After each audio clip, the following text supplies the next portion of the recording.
self-care is not selfish. It's actually the biggest part of showing love that you could offer to your family, your friends, and your community. As women, we nurture and take care of the world. And so it's just so important to make your health, your self-care numero uno. So get around people who are going where you want to go and who are where you want to be. And that's exactly what I did. I wanted to be in real estate, so I got around people who were doing things in real estate that I wanted to do. So you might not be able to move things around or change what happened to you, but if you can change the way that you see it and how you're reacting to it, there's a way. Just do what you have to do. There's no excuse. This morning, I knew that if I didn't get up at 4 in the morning and clear out my emails and do everything that I needed to do. You don't want the government to dictate or a judge to dictate how your hard-earned sacrifice and wealth gets distributed to your family and your loved ones. Our culture is embedded in American culture. There are people who come to America and engage in American culture, which is Black culture. So Juneteenth is really about Black culture, and it's about celebrating us, celebrating the different diasporas of Black people, even the dialects.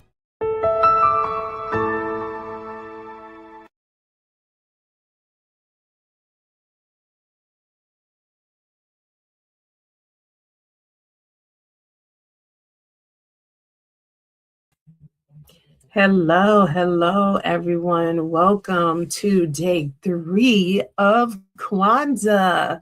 I hope you all are doing well. I hope you are blessed and highly favored on today. It's Sunday, y'all. So I hope you are spending some time in church, all that good stuff. So as we start off each day, first and foremost, let me introduce myself. My name is Athenia Rodney, CEO and founder of Juneteenth NYC. And Habaragani, everyone. Habaragani, day 3. Habaragani. And your response should be Ujima. Ujima, or how some may pronounce it, Ujima. I like to pronounce the U because I want me to be present in everything. So the Ujima versus the Ujima. So Ujima. So on day 1, we grounded ourselves in Umoja, which meant unity, reminding us that we belong to one another. Day 2, we talked about Kujijakali as self-determination, affirming our right and our responsibility to find ourselves for ourselves. So on today, we move into what's called action. So Umoja, unity, is not something that is just a word. It sounds nice. And like I was talking yesterday, it is really about that action. People like to be in a good space when things are going great. But when things are not going great, what does that look like? It goes into the action, which is the Ujima. Ujima is collective work and responsibility. And now I know a whole bunch of people like, oh, that's their problem. Oh, that's for them. That is not me. That has nothing to do with me. And it's like, guess what? Everything has something to do with me, with us, with our community. If it was not for... So let me explain. Let me give you an example. So if someone is smoking, right, as a smoker, and they're outside and they're smoking, people are like, oh, they ain't got nothing to do with me. Oh, that's their issue. That's their problem. But here it is. Someone who smokes, right, is not just affecting that person, but it's also affecting the people who are around them, maybe the people who live in their household. It is affecting their finances as a family, because now that money is going towards that versus being able to help their household. It's affecting the environment outside, like the ozone layer is being depleted, like all of those. So when we say, oh, that doesn't affect me, there's no truth to that. Everything that someone does or something that happens affects all of us. So just being able to think, and I just wanted to bring it in plain language for us so that we understand a little bit more what that means to see things in real life, how it affects it. So every action, every reaction does affect somebody. Someone getting in trouble, someone going to jail, like all of that affects all of us. And that is why we have to have collective work and responsibility. Now, what does that look like in real life? Again, so Like I said, people like to say that issue is not my issue. Someone else will handle that. And that's the whole theory. I'm a psychology background. That's the whole theory, is that someone else is going to call. If there's a fire, someone else is going to call. If there's a fight, someone else is going to call the police. I don't need to. And instead of everyone call over a day to make sure that someone gets there right away. That's what collective work and responsibility is about. Just thinking about our ancestors, them being enslaved, what that looked like back in the days, them having to work together, to have fun, to have church, to feed themselves, to clothe themselves. Like, you think everyone was a cooker? You think everyone was someone who was making clothes for everyone? You think everyone was the doctor? No, it took a collective community to be able to do that. So you are not responsible only for yourself, but we are our brother and our sister's keeper. And I know everyone's like, oh, I cringe at that. Oh, my brother, my sister's keeper, my next door neighbor. Oh, that's their issue. Oh, my sister, that's their issue. My brother, that's their issue. No, it is all, because at the end of the day, it affects us all.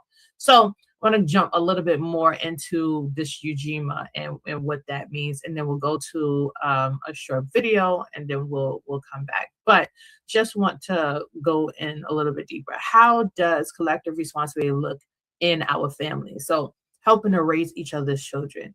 Back in the days, that used to be the thing. Like, we all used to be helping each other with each other's child. Someone's babysitting, someone's working, someone's doing cooking. Now it's like, oh my gosh, I got so much to do. Your child is deplorable. I don't have time for that. Oh, blah, blah, blah. No, we have to go back into that mentality. When I see other cultures come here from other countries and they buy a house together, it be 20, sometimes 30 of them living in a house. Everybody taking turns, because half of the people, they working most of the day. And then they come home, one person may be taking care of the house, cleaning it and making sure food and stuff is available. But overall, everyone is contributing. And then next thing you know, they purchased another house. And then next thing you know, they purchased a business. And then next thing you know, they purchased another house. And then people are moving out, and people are getting their own properties, and people have renters in them. And like, this is what this whole idea of this collective work responsibility is. But we have to get to that.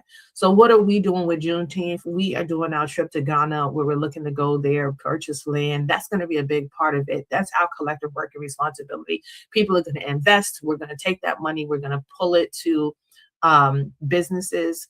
We're going to support businesses here with infrastructure from Ghana. Like, all of that is a part of that collective work and responsibility. Supporting our elders, going and maybe getting them some food, maybe making sure that they have transportation to their doctor's visits. Not everyone has children. So just thinking about those who did not have children growing up and being that light for them. Sharing your wisdom, not just your opinions. It is a difference. Wisdom is your experiences of what you have experienced and you've understood. And your opinions is that kind of making someone else wrong based off your experiences. And that's not what we look for. You say, in my experience, or what I experienced growing up was X, Y, and Z. And what I learned from it was this. And that is how we should be engaging with each other, versus that, whoa, like, I did that, don't do that same thing kind of thing. People want to understand the why behind it. Showing up consistently, not only in crisis. And this is a big part, especially for this collective work, right? Somebody has a major situation. It's a fire. Yeah, everybody's on it. Oh, how can I help? There's a death. Oh, everybody's on it. How can I help? But if it's something like, I was doing drugs and I overdosed and I'm in the hospital. It's like, oh, they put them in that situation. They put themselves in that situation. I had nothing to do with that. Really? That's what we do? That's how we operate? No, that's not how we operate. So not only when it's a crisis, but how do we consistently show up for each other?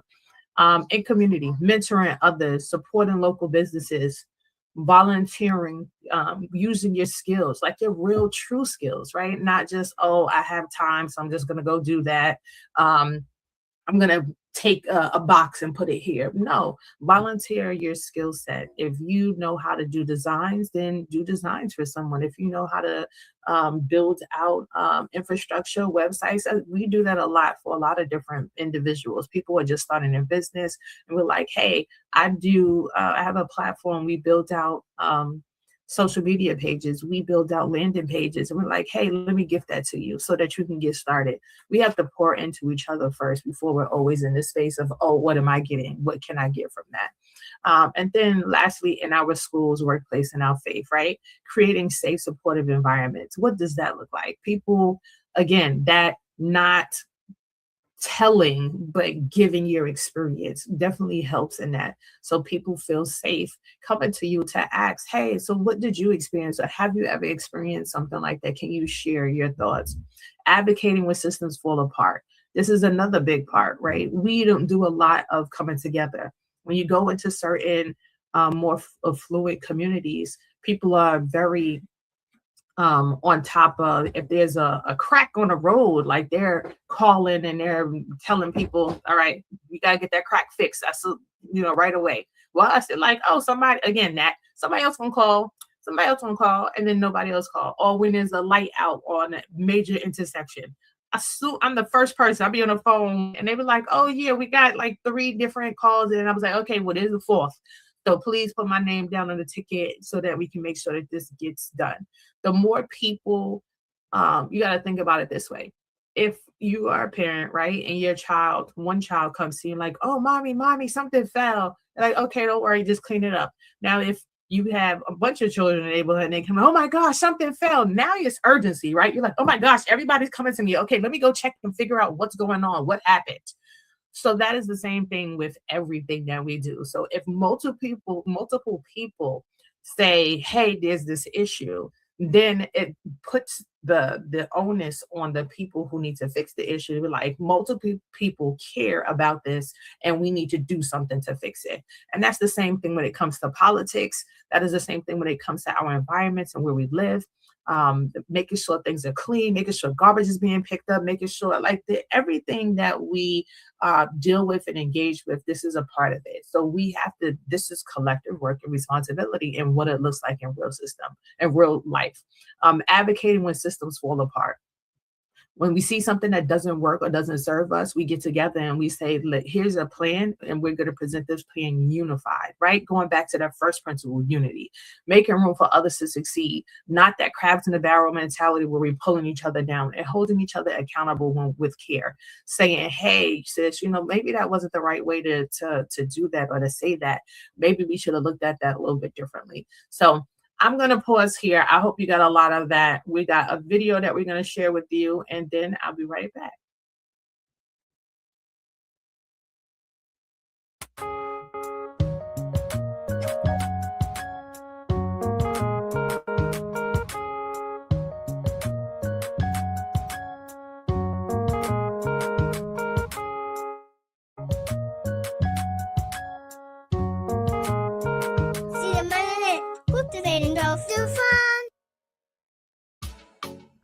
Hi there, this is Maya at Cedar Melanin. It's almost time for my favorite time of year, Kwanzaa.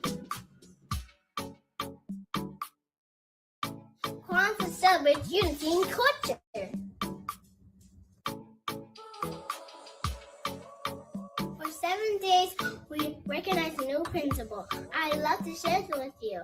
Let's get started. The third day of Kwanzaa is Ujima, to build up our community.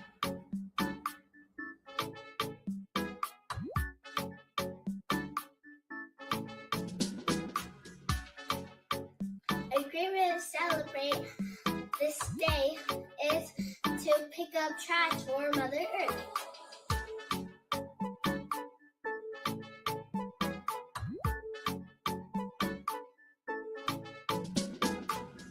Lighting candles.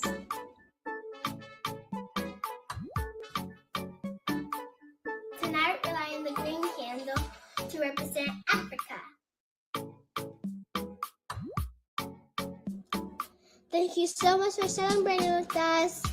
Tomorrow I will light a new candle. I hope you join me.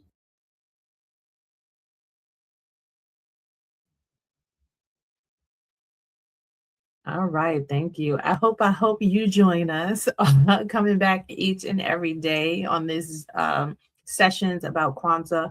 Wanted to make sure that we did this job a low time, our time off, but I really wanted to make sure that we were able to understand the different principles of Kwanzaa, because it is a collective effort, right? What we've been talking about today. So what is one challenge in our community that we can improve if we work together? I would love for you to just ponder that, think about that, write that down. What does that look like for us? And then personal reflection. What skill, gift, or resource do you have that you could help someone else with? That is my biggest challenge, right? And when I say challenge, not just for myself, but for my community, because like I said, we all have different talents. Some of us are not aware what our talents are. And that is something that I'm very big on, like, let's push that, let's make that happen. So in closing, I just wanted to say thank you all again for joining us for day 3, Ujima, where we are learning about collective work and responsibility. I do want you to walk away learning about today. Unity brings us together. Self-determination gives us voice, but Ujima calls us to action. So what are you doing to be the action? Tomorrow we'll be talking about Ujima, cooperative economics. So we see you then. Thanks. Bye. From the roots of tradition. From the roots of tradition to the rise of reconnection, where history meets the heart of Africa. Celebrate freedom, culture, and homecoming. This isn't just a trip, it's a return. The motherland is calling. Will you answer?